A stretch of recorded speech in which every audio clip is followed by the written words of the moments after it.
बिस्मिल्लाहिर्रहमानिर्रहीम। नाज़रीन अस्सलाम वालेकुम। आप देख रहे हैं CNN top news. CNN top news में सबसे पहले अमरीकी सदर का भारत पर आइंदा 24 घंटों में मजीद टैरिफ लगाने का ऐलान। अमरीकी सदर ने भारत पर आइंदा 24 घंटों में मजीद टैरिफ लगाने का ऐलान कर दिया है। अमरीकी सदर ने अपने पैगाम में कहा है कि भारत के मौजूदा 25% टैरिफ में इजाफा किया जाएगा। सदर ट्रंप ने कहा है कि भारत अच्छा तिजारती पार्टनर नहीं है।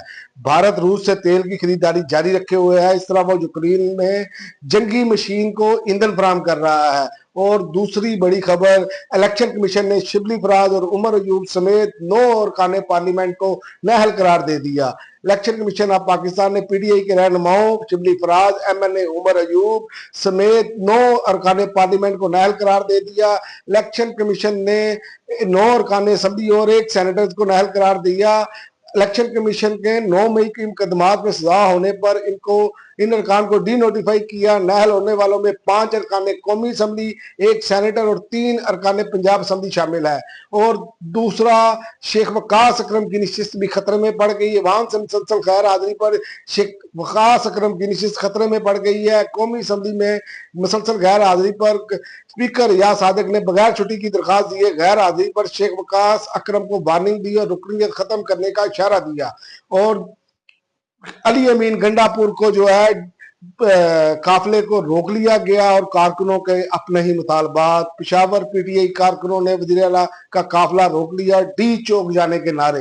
तहरीक इंसाफ के कारकुनों ने रिंग रोड पर वज़ीर आला का काफिला रोका और उनके कंटेनर के सामने सड़क पर बैठ गए। वज़ीर आला कंटेनर पर चढ़े तो कारकुनों ने डी चौक में जाने के नारे लगाए। ट्रैफिक पुलिस एहलकारों और पार्टी रहनुमाओं ने कारकुनों को कंटेनर के सामने से हटाया और काफिला अपनी मंजिल की जानिब रवा दवा हुआ।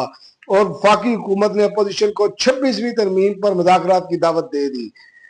कौमी असम्बली के इजलास में इज़हार ख्याल करते हुए वज़ीर कानून आज़म नज़ीर तारड़ ने कहा, आए हमारे साथ बैठे और बताए कि इस तरमीम को कैसे बेहतर बनाए। हम कल भी तैयार थे, हम आज भी तैयार हैं। उन्होंने कहा, माहौल गर्म करने और कागज फाड़ने से मसला हल नहीं होगा, मसला बात करने से ही हल होगा। और इसके अलावा दी गेट्स फाउंडेशन का औरतों के लिए की सेहत के लिए $2.5 अरब मुख्तस करने का ऐलान। माइक्रोसॉफ्ट के बानी बिल गेट्स की तंजीम ने औरतों की सेहत के लिए $2.5 अरब मुख्तस करने का ऐलान कर दिया। खवातीन की सेहत के लिए मुख्तस की गई ये रकम साल 2030 तक खर्च की जाएगी। और पंजाब हुकूमत का बड़ा इकदाम, बेवा को तायाद पेंशन, 5वीं 8वीं क्लास का इम्तहान सरकारी सतह पर लेने समेत अहम इकदाम की मंजूरी। पंजाब कबीना ने सूबे में सनती वर्कर्स के लिए 1220 फ्लैट देने की मंजूरी भी दी। लेबर कम्प्लेक्स, सिंदर कसूर, लेबर कॉलोनी, टेक्सला वर्कर्स को कुरानंदाजी के जरिए फ्लैट्स मिलेंगे।